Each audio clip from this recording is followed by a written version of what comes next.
ঠিক ভগবান আছেন, আমার মেয়েই হয়তো ঈশ্বরের দূত ছিল, ঈশ্বর প্রেরিত দূত। ভগবানও ক্ষতি করেছে বলে আমি মনে করি না, এটা আমার মেয়েকে দুষ্কৃতীরা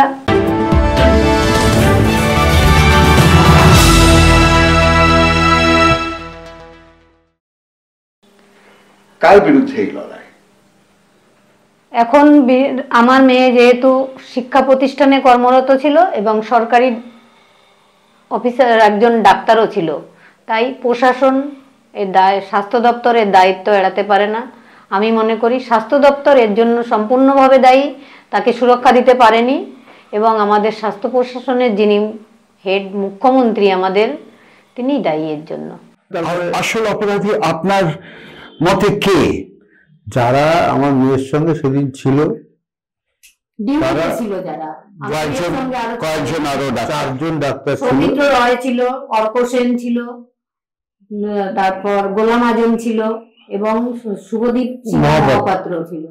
এরা 4জন সবকিছু জানে এবং আমার মেয়ের যে ভিপি সুমিত রায় তফাদার, আমার মেয়ের চেস্ট মেডিসিনের যে এইচওডি অরুণাভ দত্ত চৌধুরী, এরা সবাই সব জানে। মুখ দেখতে দেওয়া। কি বললেন মমতা ব্যানার্জি? প্রথম কথা কি ছিল?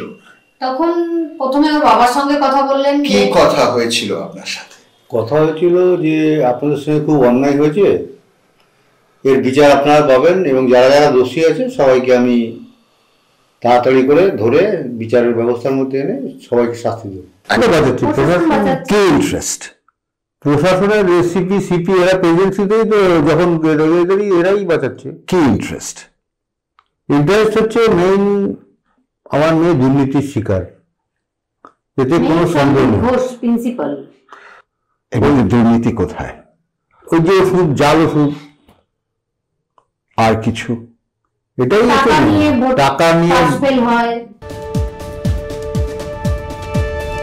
মেয়ে সবকিছু জানতো, তাকে ওই হসপিটালে খুন করা কিংবা ওই রকম পৈশাচিক অত্যাচার করে ওই হসপিটালে খুন না করেও এত দূর যেখানে থাকে, দিনের বেলা রাত্রিবেলা অফিস থেকে ফেরার সময় অপসারণ করেও খুন করা যেত।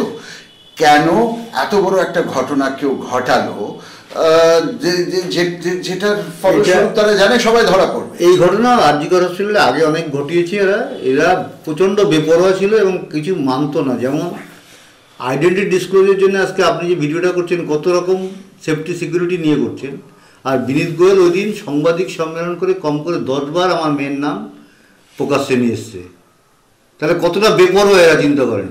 যেমন আমি একজন এসআই শিয়ালদা কোর্টে দাঁড়িয়ে সাক্ষী দিচ্ছে, আপনি শুনলে মানে কতটা বেপরোয়া মানে হতে পারে পুলিশ প্রশাসন, সেটা আপনি তখন বুঝতে পারবেন। ব্যাপারটা হচ্ছে এসআই দাঁড়িয়ে বলছে যে আমি যখন আরজিকর থেকে ফোনটা পাই তখন 10টা 10 বাজে। আমি তখন টালা থানাকে বলে আসি যে জিডিএর একটা ঘর উপরের দিকের ঘরটা ফাঁকা রাখবি, আমি পরে এসে এটা ফিল আপ করবো।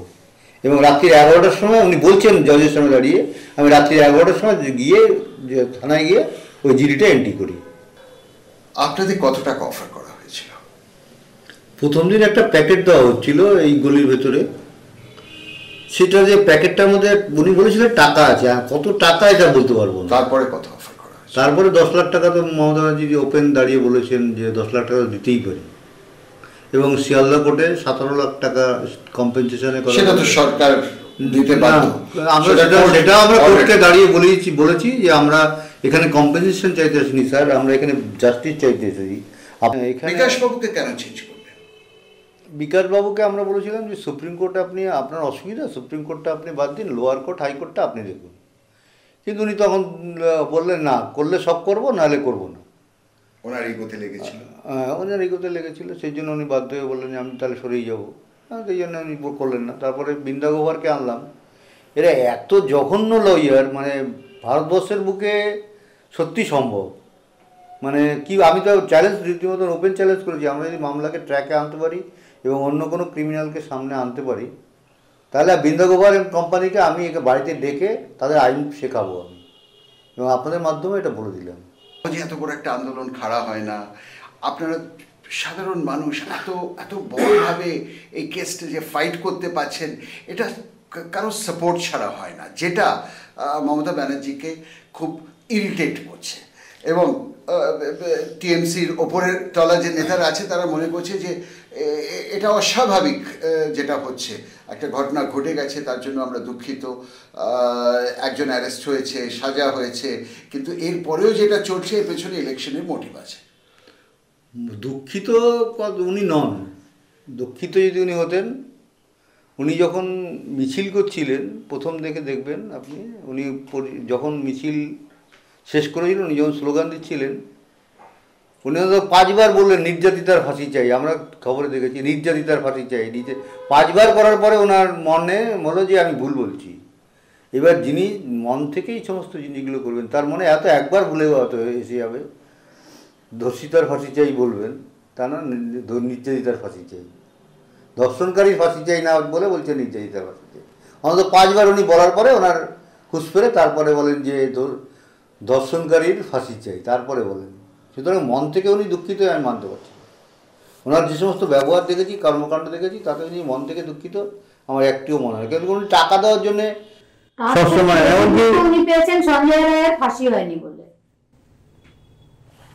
আমার মেয়ের যে অপরাধী সেটা ধরার যদি ওনার সদিচ্ছাটুকু থাকতো আমাদের মাননীয় মুখ্যমন্ত্রী, তাহলে এতদিন আমাদের বিচারের অপেক্ষা ওয়েট করে থাকতে হতো না। সেই ন্যায় বিচারটা কিভাবে হবে? এটা এইভাবে যারা যারা এই ঘটনার সঙ্গে জড়িত সবাইকে সামনে আনতে হবে। এমনকি কার কথা বলছেন? তথ্য প্রমাণ লোপাটের সঙ্গেও যারা যুক্ত আছে তাদেরও সামনে আনতে হবে। দ্বিতীয় চাই যারা যারা এই দুর্নীতির সঙ্গে কলেজে যুক্ত, হসপিটালের ওষুধের সঙ্গে যুক্ত, যতটা আমি জানি তাদেরও শাস্তি চাই। সেটা আমাদের টাকার দরকার নেই। আমরা তো বলেছি প্রয়োজনে আমরা বাড়িটা বিক্রি করে দিয়ে যদি আইনি লড়াই লড়তে তাও লড়তে রাজি আছি। কোর্টের লিগ্যাল প্রসেস খুব সময় সাপেক্ষ, বছরের পর বছর গড়াতে থাকে। একটা কথা সবার আগে বলি, সুপ্রিম কোর্টটা দেখলাম হয়তো কোনদিন কোর্টের দরজায় পাড়া দিতে হয়নি, এই ঘটনার পর থেকে বাধ্য আমাদের কোর্টের দরজায় পাড়া দিতে হচ্ছে। সুপ্রিম কোর্টে দাঁড়িয়ে যে এতটা মিথ্যা কথা বলা যায়, মানে সত্যি আশ্চর্য লাগছে আমার। মানে সুপ্রিম কোর্ট হচ্ছে আমাদের সর্বোচ্চ ন্যায়ালয়, যেখানে সততা সবাই বিচার, ন্যায় বিচার মানে সততা হচ্ছে সবার কাজ। কে মিথ্যা কথা বললেন? আমাদের লয়াররা বলে, বিপক্ষের লয়াররা বলে, তারপরে সলিসিটর জেনারেল বলে, এবং জজ নিজেও বন্ধু বলে। যে সমস্ত জজ থাকেন তারা নিজেরা বন্ধু মিথ্যা কথা বলে। সিবিআই কেসটা ধামাচাপা দিচ্ছে। সিবিআই ধামাচাপা দিচ্ছে না, সিবিআই কাজই করছে না। যে উই ওয়ান্ট জাস্টিসের কোনো মূল্য আছে? অবশ্যই আছে। এটা গণতান্ত্রিক দেশ, জাস্টিস কথাটা সবারই বলার অধিকার আছে। এটা এখন দেখছি আমাদের যে সরকার আছে এখন, তারা জাস্টিস কথাটাকেই দেখছি ভয় পাচ্ছে। যে জাস্টিস কথাটা শুনলেই যেন তেড়ে মেড়ে পুলিশ আসছে, তাদের দাঁত নখ বার করে আসছে, তাদের ধরে মারছে, জেলে পুড়ছে।